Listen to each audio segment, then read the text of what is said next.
అధిక వడ్డీ ఆశ చూపి 200 కోట్ల రూపాయల టోకరా వేసి పరారీలో ఉన్న టెస్కబ్ జీఎం నిమ్మగడ్డ వాణిబాలపై సస్పెన్షన్ వేటు పడింది. ఈ మేరకు సస్పెన్షన్ ఉత్తర్వులు జారీ చేసింది ప్రభుత్వం.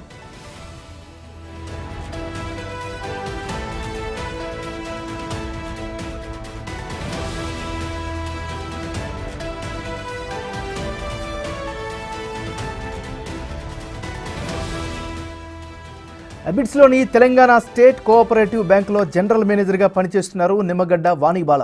బ్యాంకు సమీపంలో తన భర్త నేతాజీ, కొడుకు శ్రీహర్షల ఆధ్వర్యంలో శ్రీ ప్రియాంక ఎంటర్ప్రైజెస్ అనే సంస్థను స్థాపించారు. అందులో డిపాజిట్ల రూపంలో అధిక వడ్డీ ఆశ చూపి 517 మంది నుంచి సుమారు 200 కోట్లను దండుకున్నారు ఆమె. అనంతరం వినియోగదారులకు టోకరా వేసి కుటుంబంతో సహా పరారీ అయ్యారు. దీనితో వినియోగదారులు సిసిఎస్ను ఆశ్రయించగా ఆమె కంపెనీపై కేసు నమోదు చేశారు సిసిఎస్ పోలీసులు.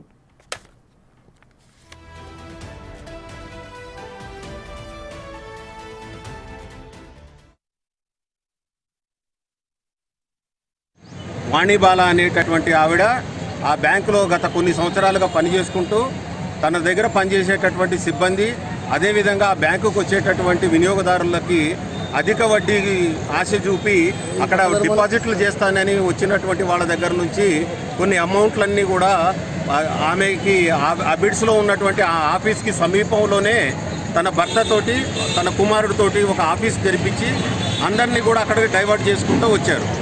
అక్కడికి వెళ్ళినటువంటి బాధ్యతలు ఇక్కడ కనుక మీరు ఫిక్స్డ్ డిపాజిట్ చేస్తే మీకు 6%, 7% వడ్డీ వస్తుంది.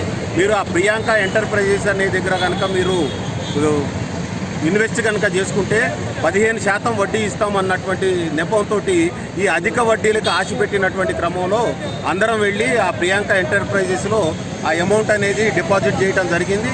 ఈ విధంగా చేసుకుంటూ వచ్చుకుంటూ ఉన్నప్పుడు క్రమంలోనే శుక్రవారం నాడు అన్ఎక్స్పెక్టెడ్గా వాళ్ళు ఆ కార్యాలయాలకి తాళాలు వేసుకొని వెళ్ళిపోయారు. ఎక్కడికి వెళ్ళారు సిబ్బంది? ఎలక్షన్ జరిగినటువంటి మరుసటి రోజు నుంచి మేము ఎంక్వైరీ చేస్తూనే ఉన్నాం. తీరా వచ్చేలేకి శనివారం తెలిసింది ఏంటంటే వాళ్ళు బోర్డు తిప్పేశారు, ఇక్కడ మళ్ళీ రాకోకుండా వెళ్ళిపోయారని చెప్పి తెలిసిన వెంటనే అబిడ్స్ పోలీస్ స్టేషన్కి వెళ్ళి ఆ సంబంధిత అధికారులకి మేము కంప్లైంట్ చేయడానికి పోతే ఇది ఆర్థిక నేరానికి సంబంధించినటువంటిది అధిక సంఖ్యలో ఉంది కాబట్టి మీరు సిసిఎస్కి వెళ్ళి కంప్లైంట్ చేయండి అని చెప్పి వారు కోరారు. ఈ సిసిఎస్లోకి వచ్చి మేము ఈరోజు ఎఫ్ఐఆర్ చేసి కంప్లైంట్ చేశాం.